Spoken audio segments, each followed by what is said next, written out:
அன்பியும் YouTube இல்லந்தோறும் இறைசாட்சி உள்ளந்தோறும் மகிழ்ச்சி. அங்கோலாவின் புதையல், வடுக்களிலிருந்து மலரும் மகிழ்ச்சியும் புதிய நம்பிக்கையும். அங்கோலா மக்களின் உண்மையான புதையல் அவர்களின் மகிழ்ச்சியே. இது அறியாமையால் வந்தது அல்ல, மாறாக துன்பங்களையும் போராட்டங்களையும் கடந்து வந்த ஒரு மகிழ்ச்சி.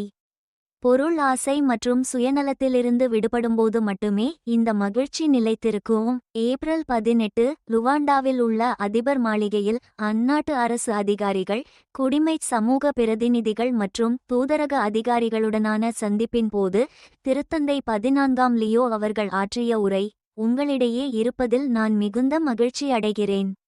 மதிப்பிற்குரிய அதிபர் அவர்களே, அங்கோலாவிற்கு வருகை தருமாறு நீங்கள் அழைப்பு விடுத்ததற்காகவும் என்னை வரவேற்ற உங்களின் கனிவான வார்த்தைகளுக்காகவும் உங்களுக்கு நான் நன்றி கூறுகிறேன்.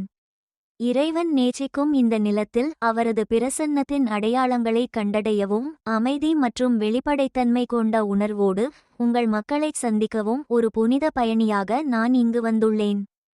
நிலைத்திருக்கும் புதையல், வலியிலிருந்து பிறந்த மகிழ்ச்சி. உங்கள் நாடு விலைக்கு வாங்க முடியாத அல்லது திருடப்பட முடியாத புதையல்களை கொண்டுள்ளது. அவற்றில் ஒன்று துன்பங்கள், வேதனைகள் மற்றும் ஏமாற்றங்களுக்கு மத்தியிலும் நிலைத்திருக்கும் ஆழமான மற்றும் நிலையான மகிழ்ச்சி. இந்த மகிழ்ச்சி அறியாமையினால் உருவானது அல்ல, இது வலியையும் போராட்டத்தையும் அறிந்து உருவான மகிழ்ச்சி. இருப்பினும் செல்வம் மற்றும் சுயநல ஆதாயத்தின் மாயையிலிருந்து தங்கள் இதயங்களை விடுவித்துக் கொள்பவர்களிடம் இந்த மகிழ்ச்சி தொடர்ந்து மேலோங்குகிறது. பல நேரங்களில் மற்றவர்கள் ஏதேனும் வழங்குவதற்காகவோ அல்லது எடுத்துக்கொள்வதற்காகவோ உங்கள் நிலத்தை நாடுகிறார்கள். வாழ்வையும் உண்மையையும் வெறும் வணிகப் பொருள்களாக குறைத்து மதிப்பிடும் இந்த போக்கை தகர்ப்பது அவசியமாகும். இளைஞர்களின் கனவும் அரசியல் நட்பண்பும் ஆப்பிரிக்கா உலகிற்கு மகிழ்ச்சி மற்றும் நம்பிக்கையின் நீர்த்தேக்கமாக விளங்குகிறது. இப்பண்புகளை அரசியல் நற்பண்புகள் என்று அழைக்கலாம். அதன் இளைஞர்களும் ஏழைகளும் தொடர்ந்து கனவு காண்கிறார்கள் மற்றும் நம்பிக்கை கொள்கிறார்கள். தற்போதுள்ளவற்றை கொண்டு அவர்கள் மனநிறைவு அடையவில்லை, அவர்கள் மேலும் உயர்வும் புதிய பொறுப்புகளை ஏற்கவும் தங்கள் எதிர்காலத்தை வடிவமைக்கவும் விழைகிறார்கள். மக்களின் ஞானத்தை கருத்தியல்களால் ஒழித்து விட முடியாது. உங்கள் சமூகங்களுக்குள் இருக்கும் சிறந்த ஆற்றல்களை ஆதரிக்கவும் செவிசாய்க்கவும் நட்பண்பு, நீதி, அமைதி, சகிப்புத்தன்மை மற்றும் நல்லிணக்க பாதைகளை தேர்ந்தெடுத்தவர்களை ஊக்குவிக்கவும் நான் இங்கு வந்துள்ளேன்.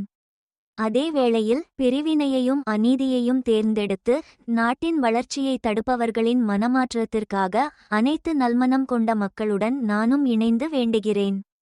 பல நாடுகளைப் போலவே உங்கள் நாடும் அதன் பொருள் வளங்களின் சுரண்டலால் பாதிக்கப்பட்டுள்ளது. இந்தச் சுரண்டல் துன்பம், இறப்பு மற்றும் சுற்றுச்சூழல் மற்றும் சமூக பாதிப்புகளை ஏற்படுத்தியுள்ளது.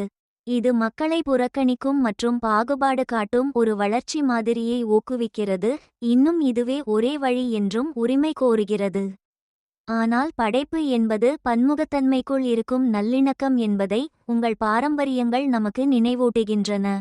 இந்த அன்பியம் யூடியூப் சேனலை நீங்கள் ஷேர் பண்ணுங்க, சப்ஸ்கிரைப் பண்ணுங்க, லைக் பண்ணுங்க.